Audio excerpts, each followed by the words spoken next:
All right, so picture this. You're flipping through a history book, right? And you see a map from like the year 1500. Okay, I'm with you. Some areas are just booming, big cities, tons of trade, the whole 9 yards. Right. And then other areas are, well, not exactly ghost towns, but definitely less going on. Yeah, makes sense. But here's where it gets kind of crazy. Fast forward to today, and you might be surprised to find that some of those once thriving places are now lagging behind. It's like the tables have totally turned. So what's the deal with that? Yeah, what's up with that? Well, get this. That very question just earned 3 economists the Nobel Prize. And that's what we're diving into today, why some countries are rolling in wealth while others, well, aren't. This is one of those things that makes you look at the world a little differently, isn't it?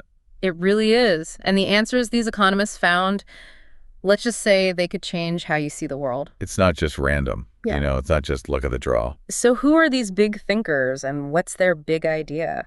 The economists are Daron Acemoglu, Simon Johnson, and James A. Robinson. And they discovered this fascinating link, a kind of historical domino effect, you could say. They found that a nation's past, especially the institutions it had way back when, can actually predict its economic situation today. Wow. So we're not just talking about like natural resources or geography. It's about the very structure of a society, the rules of the game. Exactly. Think of it this way. When Europeans were colonizing much of the world, they didn't treat all their colonies the same way. Right, that's true. So are we talking about like the rules set up way back then during colonialism? Exactly. Sometimes they were in it for the quick win, extract resources, make a fortune, and get out. Okay. Other times they were playing the long game, settling down, building a society that reflected their homelands. That makes sense. But how did they decide which way to go? Was it like a coin flip? Heads we exploit, tails we build a utopia? Well, you'd think so, wouldn't you? But that's where it gets really interesting. They found a direct correlation. The higher the death rate among European settlers, the more likely they were to set up what they call extractive institutions in those colonies. Hold on. You're telling me a country's economic fate today could be tied to decisions made centuries ago based on how many Europeans got sick back then? It's kind of a wild thought, isn't it? That's mind-blowing. Okay, but what exactly do those extractive institutions look like? Imagine, like, a company that's only focused on short-term profits. Okay, got it. They're not investing in their employees. They're not thinking about the long-term health of the company. Just trying to squeeze every last penny. Exactly. They just want to wring every last drop of profit out of it before it crashes. It's kind of what extractive institutions are like. So basically, if you don't plan on staying somewhere, you're not going to go through the effort of making it a fair and just place for everyone. Pretty much. It's kind of grim when you think about it that way. It really is. But I guess there's another side to this, right? Exactly. Yeah. Where European settlers faced lower mortality rates, often because the climate was more similar to what they were used to. Right. They were more likely to set up what we call inclusive institutions. So think long-term, investing in things that benefit everyone? Yes. Think of it like a well-run community where people invest in things like education, infrastructure, things that are good for everyone in the long run. Okay, so 2 very different approaches, 2 very different outcomes. But are we still feeling the effects of those choices made centuries ago? Absolutely. It's what we call the institutional hangover. An institutional hangover. Yeah, the lasting effects of those early choices playing out even today in the economic fates of nations. And to illustrate this, let's head over to a city called Nogales, a city that's literally divided in 2. Nogales split right down the middle. You're really pulling me in with this one. It's a real place, not just something out of a history book. Okay, so Nogales, real city, divided. I'm hooked. Tell me more. So you've got this one city sliced in 2 by the U.S.-Mexico border, and the 2 halves, well, they've got drastically different standards of living. Even though they're right next door to each other. Right next door. Okay, now I really need to hear what life is like on each side of that line. Like, paint me a picture. All right, so picture this. You're on the U.S. side in Nogales, Arizona. Life's pretty good, generally.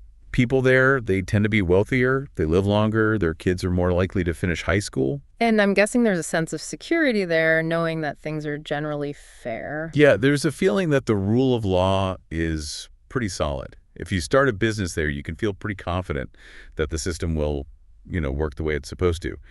And if someone doesn't like how things are being run, they can vote for change. Sounds a lot like those inclusive institutions we were talking about before. What about on the Mexican side, in Nogales, Sonora? Is it really that different? Yeah, it really is. sadly. Life south of the border, it's just tougher. People earn less, there's more crime. Even trying to start a business can feel like, well, a bigger risk. Because there's not that same sense of security. It's different. Look, don't get me wrong, things have been getting better in Mexico, Hmm. especially as they've moved towards a more democratic system. Yeah.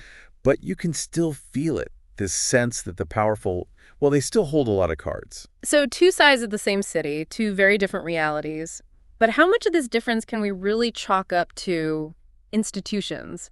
I mean, there's got to be other stuff at play here, right? Geography, maybe cultural differences. Sure. Other factors are always going to have a role. That's a given. But what's so remarkable about this research, what makes it so compelling, is that these economists, they were able to isolate the impact of institutions. Even after accounting for all that other stuff. Even then, they controlled for things like geography, climate, even shared cultural backgrounds. So it really does seem like institutions have a bigger impact than we might think. Which begs the question, if inclusive institutions are the ticket to prosperity, why haven't all countries adopted them? Why are some places stuck with systems that seem to hold them back? And that brings us to what Acemoglu and Robinson call institutional persistence. Institutional persistence. Okay, I'm intrigued. Break that down for me. It boils down to this. The folks in power, they often benefit from the way things are, even if it's not the best for everyone else. You're saying those in charge would rather hold on to their power than make things better for everyone. That's a tough thing to hear. It is, but think about it. Change is scary. Even when it's good change, it creates uncertainty. And if you're benefiting from the status quo, you got a lot to lose if this system gets shaken up. So they cling to power, even if it hurts their country in the long run. Makes you wonder, how do you break out of that cycle? How do you get those in charge to loosen their grip? That's the million-dollar question. And that leads us to one of the most interesting parts of Acemoglu and Robinson's work, the part about revolutions. Revolutions, huh? Now we're talking about some serious change. So are we saying that to really get rid of those entrenched systems, sometimes you need a good revolution? Well, it's not always about storming the castle, Okay. but you're definitely onto something. Acemoglu and Robinson found that revolutions, even just the threat of one, can be, well, they can really shake things up in a good way. Okay. Because when holding on to power starts to cost more than the benefits those in charge are getting, Right. that's when they're more likely to consider making a change. So it's almost like those in charge are doing a cost-benefit analysis. They're like, is it riskier to keep doing things this way, or should I give the people, some of what they want? It's obviously a lot more complex than that. Right. But you've got the basic idea. When the pressure is on, when those in power realize they've got more to lose by hanging on to the old ways of doing things. That's when change can happen. Exactly. That's when real change, lasting change can happen. And that's often when you start seeing a shift to those more inclusive institutions. Which is kind of hopeful, right? Definitely. It means that even the countries that seem stuck, they can find a way out. It's about making those in power see that change is the better option. It makes you wonder, what can we do today, right now, to maybe nudge things in the right direction? Aside from, starting a global revolution. Right. Good question, but a big one. And it's not just about economics. Okay. It's about recognizing that these institutions, these rules, they really shape our lives. For better or for worse, yeah. Exactly.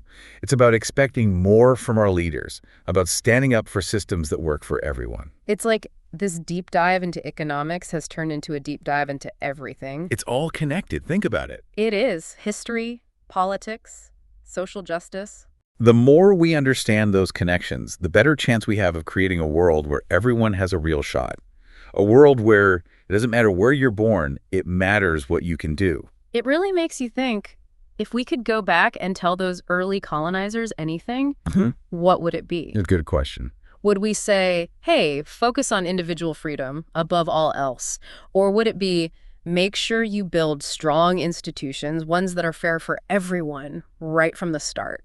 It's one of those questions that doesn't have an easy answer, but it's the kind of question we need to be asking. Absolutely. I think that's what's so great about this kind of discussion, about this kind of research. It raises more questions than it answers. It gets you thinking. It does. And we've really just scratched the surface here, but the thing I'm taking away from this is that we're not just along for the ride. We can actually shape these institutions that shape our world. That's a powerful realization.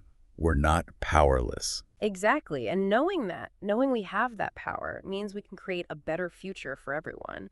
So keep exploring, keep asking the tough questions, and keep diving deeper into the things that make our world tick.